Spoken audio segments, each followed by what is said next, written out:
ಪ್ರಿಯ ವೀಕ್ಷಕರೇ, ಎಲ್ರಿಗೂ ಸ್ವಾಗತ ಸುಸ್ವಾಗತ ಬಯಸ್ತಾ ಇವತ್ತಿನ ಈ ಒಂದು ವಿಡಿಯೋನ ಶುರು ಮಾಡ್ತಾ ಇದ್ದೀನಿ. ಇಷ್ಟ ಆಯಿತು ಅಂದರೆ ಒಂದು ಲೈಕನ್ನು ಕೊಟ್ಟು ಹಾಗೆ ಸಬ್ಸ್ಕ್ರೈಬ್ ಮಾಡ್ಕೊಂಡು ನೋಡ್ಕೊಳ್ಳಿ ಅಂತ ಹೇಳ್ತಾ ಶುರು ಮಾಡೋಣ. ಬನ್ನಿ ಸ್ನೇಹಿತರೆ, ಪಂಕಜ ಅಂತ ಹೇಳ್ಬಿಟ್ಟು ಈ ಒಂದು ಪ್ರೊಫೈಲ್ನ ಹೆಸರು ನೋಡಿ. 32 ಸೈಟ್ಸ್ಗಳು ಇವ್ರದ್ದು ಮಾರಾಟಕ್ಕಿದ್ದಾವೆ. ದೊಡ್ಡಬಳ್ಳಾಪುರದಲ್ಲಿ 41 ವರ್ಷ ವಯಸ್ಸಾಗಿದೆ ಸ್ನೇಹಿತರೆ. ಓಕೆನಾ. ಗಂಡ ಬಂದ್ಬಿಟ್ಟು ತಿನ್ನೋದು ತಿಪ್ಪೆ ಮೇಲೆ ಹೋಗಿ ಸುರಿಯೋದು ಬಿಟ್ಟರೆ ಇನ್ನೇನು ಕೆಲಸವನ್ನು ಮಾಡೋದಿಲ್ಲ. ಉಂಡಾಡಿ ಗುಂಡ ಅಂತ ಇಲ್ಲಿ ಹೇಳ್ಕೊಂಡಿರ್ತಕ್ಕಂಥದ್ದು. ದಾಂಪತ್ಯದ ಜೀವನ ಬಂದ್ಬಿಟ್ಟು ಇವ್ರದ್ದು 5 ವರ್ಷ ಆಯಿತು ಸೇರಿ, ಇಷ್ಟ ಇಲ್ಲ ಜೊತೆಗೆ ಸೇರಲು ಅಂತ ಇಲ್ಲಿ ಹೇಳ್ಕೊಂಡಿದ್ದಾರೆ. ಇನ್ನು ಜಾಬ್ ಬಂದು ಬೇಕಾದಷ್ಟು ತೋಟ ಗದ್ದೆ ಎಲ್ಲ ಇದ್ದಾವೆ, ದೇವ್ರು ಕೊಟ್ಟಿದ್ದಾನೆ. ಅದು ಸೈಟ್ಗಳು ಸೇಲ್ ಆಗ್ತಿಲ್ಲ. ಕೆಲವರು ಚಾಡಿ ಹೇಳಿ ತಗೊಳ್ಳುವುದನ್ನು ತಪ್ಪಿಸುತ್ತಿದ್ದಾರೆ ಅಂತ ಇಲ್ಲಿ ಹೇಳಿರ್ತಕ್ಕಂಥದ್ದು. ಭಾಳ ಜನ ಸ್ನೇಹಿತರೆ ಇವರಿಗೆ ಆಗದಲ್ಲೇ ಇರೋವಂಥವ್ರು ಭಾಳ ಜನ ಹೇಳಿ ಏನೇನೋ ತಪ್ಪಿಸ್ತಾ ಇದ್ದಾರಂತೆ ಒಂದು ಸೈಟಿನ ಒಂದು ತಗೊಳ್ಳೋದು. ಮನೆಯ ಸಂಸಾರದ ಒಂದು ವಿಚಾರಕ್ಕೆ ಸಂಬಂಧಪಟ್ಟಂತೆ ಹೇಳಬೇಕು ಅಂತಂದರೆ, ಮೊದಲನೇದಾಗಿ ಮನೆ ಕಡೆ ತುಂಬ ಚೆನ್ನಾಗಿದ್ದಾರೆ ಅಂತ ಅಪ್ಪ ಅಮ್ಮ ಮದುವೆ ಮಾಡಿಕೊಟ್ರು. ತುಂಬ ವಯಸ್ಸಾಗಿದೆ ಅಂತ ಗೊತ್ತಿದ್ದು ಕೂಡ ಮದುವೆ ಆದೆ.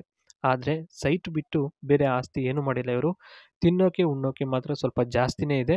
ಅದು ಬಿಟ್ಟರೆ ಬೇರೆ ಏನು ಮಾಡಿಲ್ಲ ಸ್ನೇಹಿತರೆ. ಇವ್ರದ್ದು ಸೈಟ್ಗಳಿದ್ದಾವೆ. ಒಂದು ಸ್ನೇಹಿತರೆ ಸಿಟಿಯಿಂದ ಸ್ವಲ್ಪ ದೂರ ಹೋದರೆ ಅಲ್ಲಿ ಸೈಟ್ಗಳು ಮಾಡಿದ್ದಾವೆ. ಈಗ ಅದು ಸಿಟಿಗೆ ಸೇರಿಬಿಟ್ಟಿದೆ.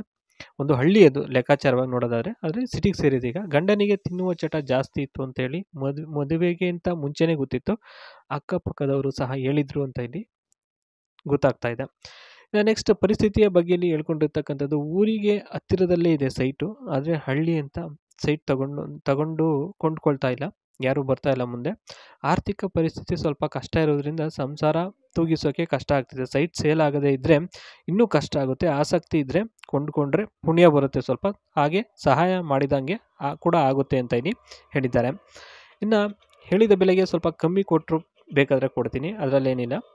ಆದರೆ ಸ್ವಲ್ಪ ಹೆಚ್ಚು ಕಮ್ಮಿ ಮಾಡಿ ಕೊಡ್ತೀವಿ ಅಂತ ಹೇಳಿದ್ದಾರೆ. ಬೆಳಗ್ಗೆಯಿಂದ ರಾತ್ರಿವರೆಗೂ ಕೂಡ ಎಷ್ಟೊತ್ತಿಗೆ ಬಂದ್ರೂ ಓಕೆನೆ, ಯಾವಾಗ ಬೇಕಾದ್ರೂ ಕಾಲ್ ಮಾಡಿದ್ರೂ ಪಿಕ್ ಮಾಡಿ ಮಾತಾಡ್ತಾರೆ ಸ್ನೇಹಿತರೆ.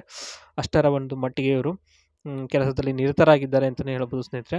ನೋಡ್ಬೋದು ನೀವು ಇಲ್ಲಿ ಲ್ಯಾಂಡು ಆಗಲೇ ಅಲ್ಪ ಸ್ವಲ್ಪ ಮನೆಗಳು ಆಗಿದ್ದಾವೆ ಈ ಒಂದು ಲ್ಯಾಂಡಲ್ಲಿ. ನೋಡಿ ಇಷ್ಟ ಆಯಿತು ಅಂದರೆ ಒಂದು ಕಮೆಂಟ್ ಮುಖಾಂತರ ತಿಳಿಸಿಕೊಡಿ. ಬಾಯ್.